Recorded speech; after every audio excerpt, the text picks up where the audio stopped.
Сәлем қыздар, мен бүгін сіздерге осындай үйде жасалатын, өзіңіз магазиннен сатып алмайтын қатпарлы қамырдың рецептімен бөлісетін боламын. Видеоның соңына дейін қарап, каналыма жазылып тіркеліп кетіңіздер. Бізге керекті заттар: ұн, сары май бөлме температурасындағы су, қаймақ, жұмыртқаның сарысы, дұрыс жұмыртқа және тұз қажет. Сіздер қолмен елесеңіздер болады. Мен миксерді пайдаландым. Яғни миксеріміз құрғақ болуы қажет. Алдымен ыдысымызға ұнымызды және сары майымызды салып аламыз.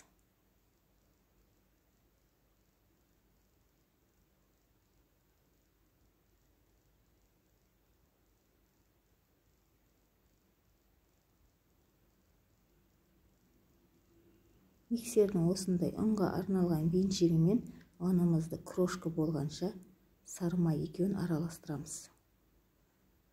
Алдымен жай скорыста қоямыз, одан кейін скорысын бірте-бірте жоғарылатамыз.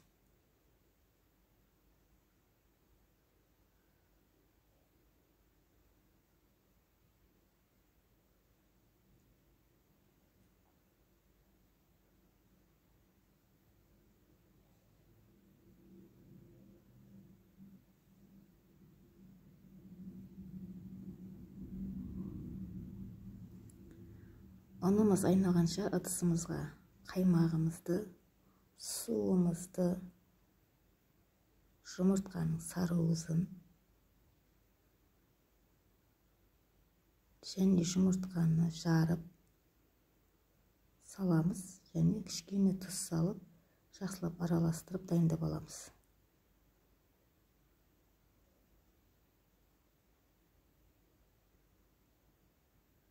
Ұнымыз жан-жағында қалып қойған ұндарын қайтадан ортаға жинап, тағы да миксерімізді қосамыз.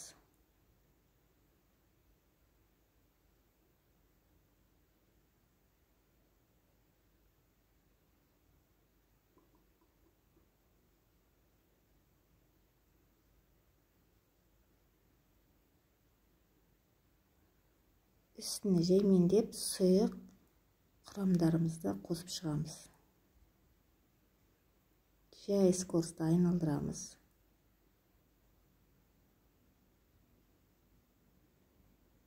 Тағы да ортасына, жиегіне қалып қалған ұндарымызды салып шығамыз ортасына қарай.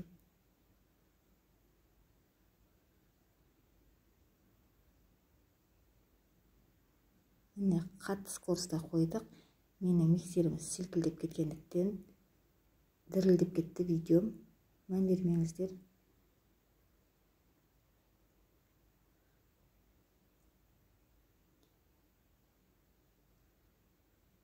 Міне қамырымыз дайын болды, осындай болады. Енді миксеріміз бізге қажеті жоқ. Миксерді алып тастап, қамырымызды ковриктің үстіне қойып, кішкене ұн сеуіп, жақсылап араластырып аламыз. Міне қамыр осындай болды. Енді біз бұны таразыға салып, общий өлшемін біліп аламыз. Осы өлшемді теңдей 2 бөлікке бөліп, холодильникке жарты сағатқа қойып қоямыз. Майы қатуы қажет. Оған дейін біз сары майымызды газге осылай ертіп аламыз, арасына жағуға. Дайын болған қамырымызды алып, ұнның көмегімен жайып шығамыз. Тамағыма мән бермеңіздер, кішкене ауырып тұрмын. Осылай ұнның көмегімен жайып шығамыз. Міне осылай жұқалып жайып шықтық. Енді осының үстіне ертілген сары майымызды щетканың көмегімен жағып шығамыз. Толықтай жағылды.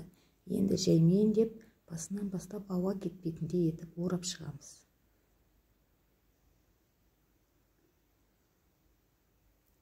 Міне орап алдық.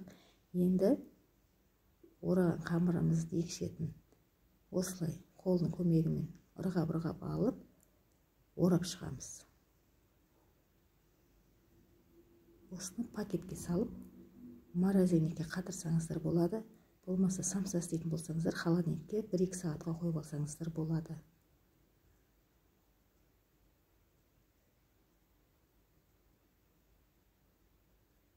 Менің каналым ұнаса, каналыма жазылып, лайк басып, комментарий жазуды ұмытпаңыздар. Тіркелмеген жандар болса, каналыма тіркелуді ұмытпаңыздар. Міне біздің қатпарлы қамырымыз дайын болды. Мен морозильникке қатырып алдым. Осындай 2 зуала шықты. Жасап көріңіздер. Үйлеріңізде томалақ болса, осылай магазиннен сатып алмай, қолдан жасап, үйлеріңіздегі жақындарыңызды қуантсаңыздар болады. Менімен болғандарыңызға рахмет. Келесі видеомда кездескенше сау болыңыздар.